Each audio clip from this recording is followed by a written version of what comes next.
afternoon and welcome to Perspectives on Parenting. I'm Julia Sherwin. Here we are in mid-November. We're getting to that time of the year where we're talking about report cards and parent-teacher conferences. So our guest is very timely today. Her name is Beverly Stewart. She's been a lifetime advocate of personalized learning, and she is the founder of Back to Basics Private School and Back to Basics Learning Dynamics, which focus on the unique needs of students in grades K through 12 who could benefit from short or long-term one-on-one customized instruction. Her organizations have served more than 16,000 students throughout the tri-state area and also Maryland. Welcome to the show, Beverly. Thank you, Julia. It's wonderful to have you here. Thank you. So tell us, about your background. And, this is an important topic for so many parents and people who listen to this show. I see the comments on Facebook all the time. We're always worried about, the unique and individual needs of our children when it comes to learning. And, there's really not, I don't believe, a one-size-fits-all for sure. So, no. Tell us a little bit about how you got started in your history with this. Oh, sure. Thanks for asking. Sure. Well, I was teaching. I had gotten my bachelor's and gone back at night and gotten my master's, and I was in a traditional classroom. And honestly, within 6 years, I thought, I just can't do this. I need to reach every child. And I literally wanted to be a teacher since I was 5. So I thought that I would live and die in the classroom. It's all I ever wanted. It's been my passion. And I was a little shocked at that I wasn't real happy in the classroom. So I decided to start Back to Basics Learning Dynamics and Back to Basics Private School, and where we focus on one-on-one. One of the best ways to learn. Absolutely. And I've witnessed, certainly as a parent to 3, and over the last several years, talking to so many people who've opted to, do homeschooling or other ways of learning, because let's face it, when you have 25, 27 kids in a class, it can be a little daunting for both the teacher and the student. So I'm guessing that's sort of what you experienced in those early years teaching, huh? Absolutely. You couldn't have said it better. Every student brings to the table their unique set of needs, their backgrounds, their pace of learning, their learning style. And there are too many students in the room for any even great teacher to address every single need. I mean, in fact, we have more than 1.2 million students dropping out every year. And among the reasons they do that are boredom, or they're failing. They don't feel school is relevant to them. And as I say, they get into things we as adults don't want them to get into, and that's another reason that they drop out. So we've got to catch them at these early years. And as you say, 25, 27 students. For many, many children, that is not going to cut it. No, I would say so. And when you look at the future, and you're talking about dropping out, you make that the important distinction that they have to kind of develop, I guess, sort of a love of learning from early on. And I know that is sort of a tricky venture, because on one hand, we want to instill the good study habits with our children, homework, being conscientious about studying and everything like that, but we don't want them to burn out. I often fear that, my youngest is in first grade, and, there's the reading log, and there's this and there's that, and he comes home and he just wants to play. Yes. And I say, what, I'm not going to stress over homework in first grade. I just refuse to do that. Well, our kids are too involved in too many things. There absolutely has to be the word balance. How many of us as adults say that every day? Oh, I've got to get more balance in my life. It's a busy, busy world and country that we live in. We really have to be mindful daily of our own overwhelm, overload, and then that we put on our children. Yes, we want them to be stars and we want them to be successful and happy, but we have to really find balance, and that's probably the $100,000 question, right? So that is a big factor, but I agree with you. A first grader should come home and play. Pretty much everybody should come home and play in some fashion. We do need some downtime, but then it's that balance. doesn't mean to play for 4 or 5 hours. Right. It just, again, we have to look at how many activities do we have them in? How much pressure are we unduly putting on them just because we want to, again, we want our kids to achieve and we want to provide them with all kinds of opportunities. But if we don't look at what they're doing on a day-to-day basis like we used to do as kids, we'd go out and play. We didn't have anything but sticks and trees and a ball and a bat. And, we created what we wanted to do. So there's actually a big movement now for elementary children that they need more recess time during their school day, because that continues to be narrowed and taken away. And all the studies are showing that is not healthy. Yeah, and I've looked at those studies and those reports, and I can absolutely see it. Kids, you don't want them burning out at this age. No. Because that's where you're going to get the things like the dropping out in high school and forget about college and all of that. So tell me a little bit about how Back to Basics private school works and your approach. So that's a great question. We are all about, like I said, the one-on-one success of the student. We're a very unique private school. We're the only one in the tri-state area, and one of the very few in the country that's Department of Education approved as a one-on-one school.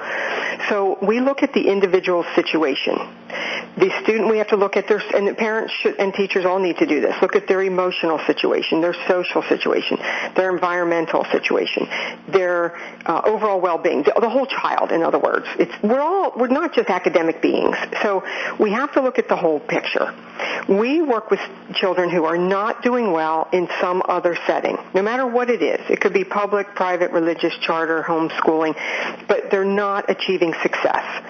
We're trying to fit their learning style to our teaching style, or our teaching style, rather, to their learning style. We have to have students that are coming to us that need this really specific intervention to get their self-esteem up, to get their skills up, to get them liking and hopefully loving school. If they already love it and like it, maybe they're a gifted child and they're just bored. So we have students that run the gamut from special needs students to what I call sort of everyday people, to the gifted spectrum, the whole range. And what we have to do is determine what is holding them back. Is it school phobia? Is it bullying? Is it school refusal? Is it the traditional classroom setting that's not meeting their needs? And again, even with the best teachers, it is very hard when everyone comes with their own set of needs, their own brain, their own background of knowledge or lack of knowledge. It's hard for teachers to address every child. No, absolutely. Are you a brick and mortar type? We are. Okay. We are. Yes. We're in Wilmington off of Route 202 South. And how many students do you currently have? We take up to 15 per year. Okay. That is the number that we have capped it at, so that we give 100% individualized, customized programs to every child. These teachers are working as a team. The students are highly regarded by the teachers, by the office staff, the ancillary staff. These kids feel so special and so taken care of, so nurtured. We have watch kids. This is what I love to see. We have K to 12. So we'll see a student walk in. Any new environment, you're sort of a little bit nervous, the uncertainty, the fear. But we'll have kids that come in with depression or anxiety or, like I say, any number of situations going on, academic and social. And they're sort of slumped over, a little bit nervous, but just not having a great time in life right now. And, Julia, we literally watch them over weeks stand more erect, wave to everyone when they're leaving. Hey, see you tomorrow. Hey, you know what? Got my first B in math. Never had a B ever before. Hey, you know what? I can't wait to see you tomorrow because I'm really excited what we're talking about in history. We literally see this. These are kids that thought they were failures. They thought the system failed them. They thought they failed themselves. They felt they were letting everyone down, all the adults in their life, and all of a sudden, they feel like somebody, and they have a future. They have hope. They have dreams. They see that they can achieve for the first time maybe, or the first time in years. That's fantastic. And that personal feeling of success is just so crucial for, to continue forward. I mean, in anything in life, especially for a young person. I mean, adults, we feel that. I mean, if you're constantly in a situation where you're not successful, you're going to get discouraged and depressed. Absolutely. So, if I can just interject there, early intervention is key. Yeah, early intervention, I would say, in anything in life, early intervention is key.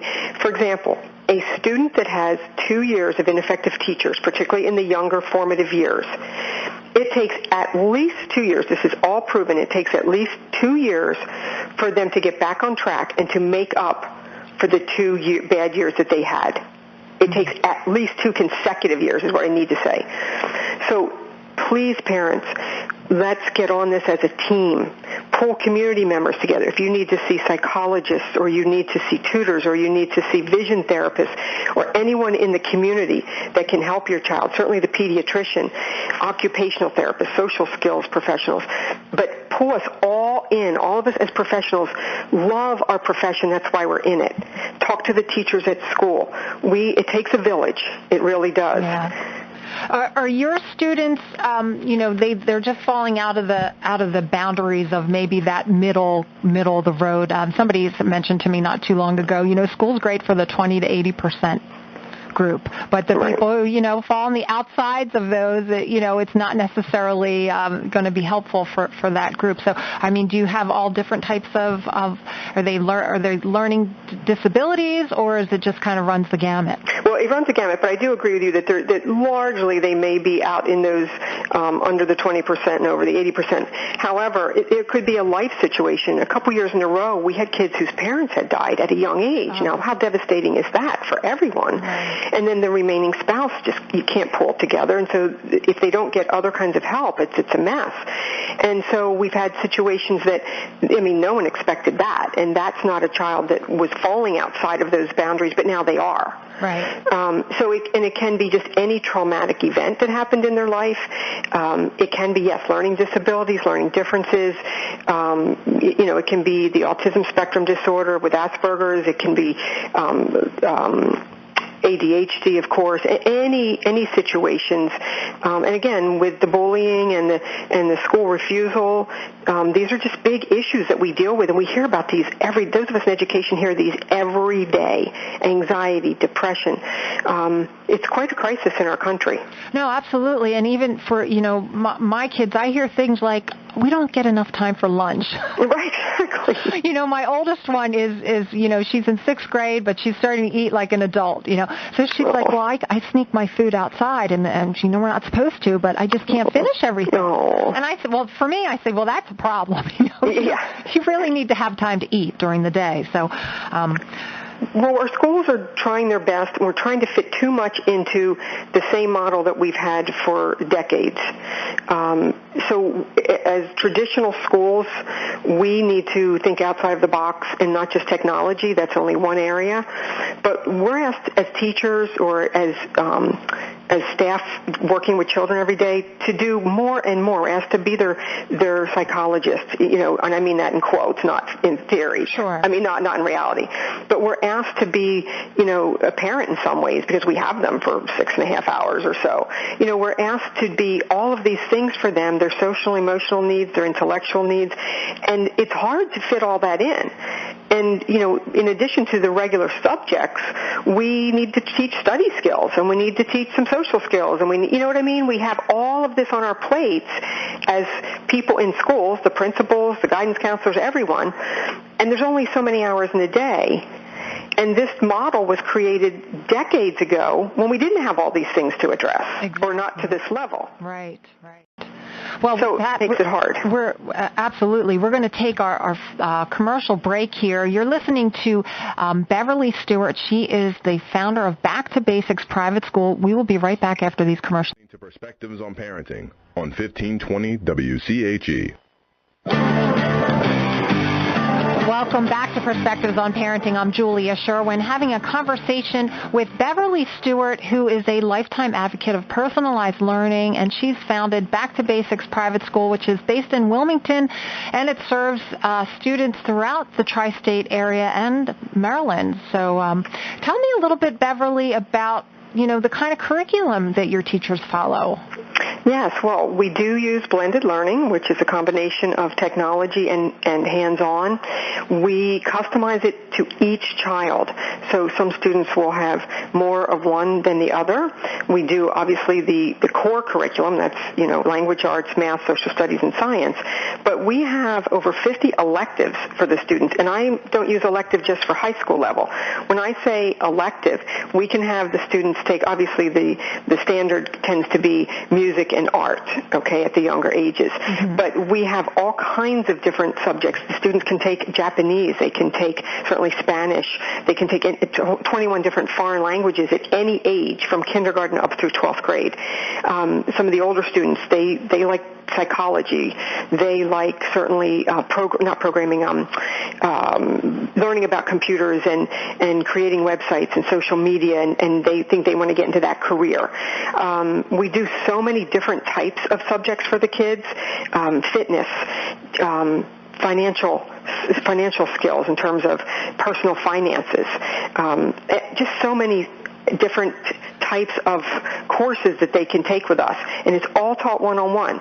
So our students are coming to a level when they're with this one-on-one teacher far beyond what could happen in a classroom. Again, even with the best teacher, and even with a room full of great students, you can only address each individual's needs so much in a group of 18 to 25 students. No, absolutely. And I think you make such a great point about these electives, because I just feel like our society is outpacing what's happening in the schools. Mm-hmm. I mean, there's look at the kids with YouTube today. I mean, mm-hmm. everyone wants to be a YouTuber or make movies, or mm-hmm. my one child wants to learn sign language. Mm-hmm. And there's so many things that are just happening right before our very eyes through social media, through technology, that the schools just are not able to build into their curriculum at this point.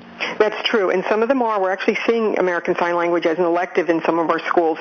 You made a very good point. It really is lagging, and again, not necessarily blaming the schools or the teachers or our system. It's just our society moves so quickly in itself. It's hard for anyone to keep up with all that. But the careers, there are careers that haven't even been invented yet, that we don't even know that will exist in the next 10 to 25 years. So how do you prepare for a career that doesn't even exist yet? That's right. And you've had this school since 1985, right? Yes. So tell us a little bit about, what your graduates have gone on to do. Oh my gosh. We've had students certainly go on to college, go on to undergraduate, graduate, medical school. We have had students that go into their family business. We have students that go into trades, vocational trades, culinary, construction, anything that they have a passion for. And that's one thing that we're real big on at Back to Basics is we look at that individual child. What are your interests? What are your passions? And this needs to start at an early age. Certainly it changes many times. When you're a little boy, you want to be a policeman or a fireman or whatever you want to be. And then you get a little bit older, you want to be this, and you get a bit older.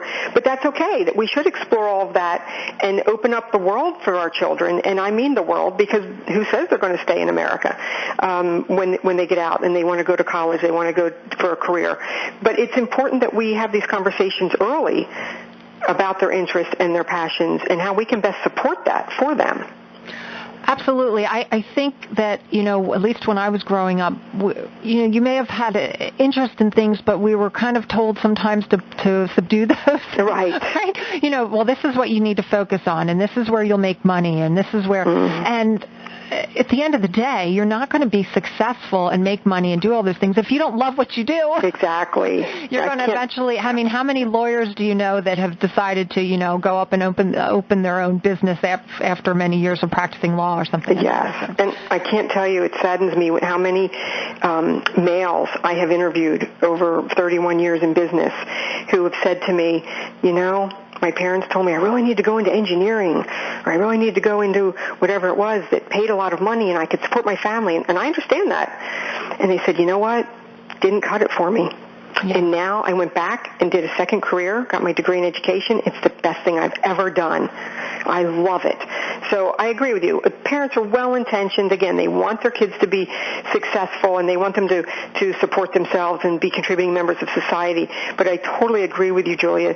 If we don't follow our passion and our interests and our skill set, really, that's a huge piece of it, then we may not be as fulfilled as we could have been. Absolutely. Do you think that is pretty apparent from the time a child is young, what their skill set will be and that where their aptitude may lie? Yes, for the most part, but obviously we can teach an awful lot to everyone, daily, even through, until the day we die, for that matter. I mean, I believe in lifelong learning.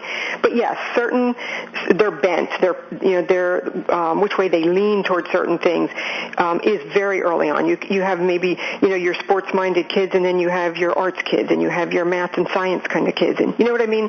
So yes, I mean, you will see, and how many parents tell you, oh, my youngest one is so different than my oldest one. You hear that pretty much every single parent. There's no two kids are identical or alike to that extent, right? Right. Unless maybe they're multiples. But yes, so these types of talents and passions and bents and abilities will come out early, but keeping that whole world open for them, because there have been kids who never thought of a career, and then they started to take it in middle school or high school as either elective or they call it career pathways nowadays, and they said, I never thought I'd like that. I love it. I'm actually good at it. So there's those cases too. Right. No, that's we don't want to pigeonhole too early. No, of course not. So I'm curious too, because you're a non-traditional type of a school, but you said you still follow what were the words you first used when we opened the interview? Your accredited wasn't the right word, but approved by the Department of Education. Correct. Yes. Thank you. So in all of that, Beverly, what is your approach, the school's approach to standardized testing? Is that part of it, or? We give testing within each subject. We do not give, for example, we're not a public school, we're a private school, so we don't give state testing, which is very specific, obviously, to public schools. I don't believe in over-testing, and I don't believe in judging a person on one day. Right. Or 2 days. Oh, here's how you did for 8 or 9 months based on these 2 days. So we do a lot of formative assessments, which is ongoing. That means as we are working with the children and giving them assessments, they're on a smaller scale, and then we formulate, hence formative assessments, formulating what they're learning, what we need to go back over, what we need to expand upon, and how they're moving through the material that we need to teach them. So it's much more formative assessments than, in May, one big test of what they've done for the past 8 months. No, it makes sense. I know that there's been, a serious movement here with the Keystone exams, and we're in, this is a Westchester-based radio station, and the superintendent of the Westchester area school district has been very outspoken against those tests, making them a graduation requirement. And I think that that's really where our country hopefully is going. Yes. It's kind of going that direction where how can you judge somebody on one day? Exactly. Well, I am seeing that movement in education in our country that, yes, they are. They've already started to most states have already started to pare down the amount of testing they do, because it reached a crescendo over the recent years, or recent maybe 10 years, and it just got out of hand and excessive.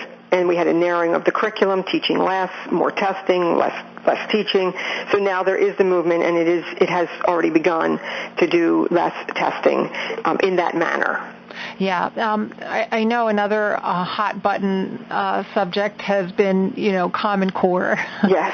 And, that kind of provokes all kinds of big emotions from people. So, I would guess that that's not something that you concern yourselves too much with?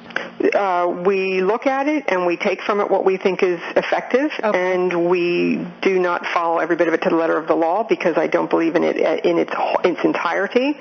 But yes, it has some good parts to it. It absolutely does. It has good components to it.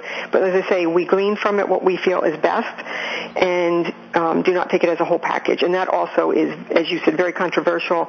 And with this new administration coming in, that's also sort of on the table as well. Right. Well, again, it's back to that. There's always good components of any plan like that, and I don't fundamentally believe that people who go out to set forth stuff like that is, they're trying to do anything bad. But again, it's the whole one size fits all, and it's just not the case. It does not work that way in education, as you said. Right. So, tell our listeners how they can learn more about Back to Basics Private School. Do you have a website? Oh, absolutely. We have backtobasicsprivateschool.com, so that's pretty easy to remember. Okay.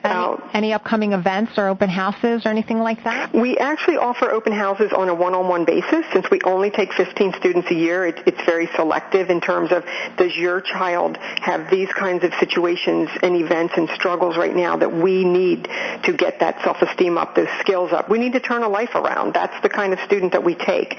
So we do the open houses and the interviews and just the initial conversations, all customized one-on-one. Okay, fantastic. And the phone number I can give you is that would be wonderful. 302-594-0754. Fantastic. And so, for those parents out there who have children who may be outside of that typical box, they may be struggling or they may be a little bit more advanced and looking for some more challenges, and I'm sure you see those students as well. Oh, absolutely. Yeah, I've actually heard that from one of my children. Says that sometimes they just go too slow, and I'm like, oh boy, yes. The things that I didn't necessarily worry about, but then it could be a problem at the end of the day. So yes, I do appreciate your being with us here on Perspectives on Parenting. Beverly Stewart, Back to Basics Private School, and you can learn more at her website. Thank you so much. Thank you, Julia. It's been fun. It has been. Take care, and thanks for everyone who tuned in today to listen. I will be back with you next week. Until then, happy parenting.